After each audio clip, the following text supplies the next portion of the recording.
Hello YouTube, this is going to be a video of resetting the oil life for 2011 Acura MDX. This will work for 2007 to 2013 as well. First, what you want to do is put the key on the on position, which is a second, number 2, second position there. And then, as you see here, you see oil life.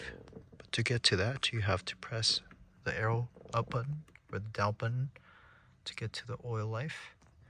And when you see that, you hold reset for 10 seconds.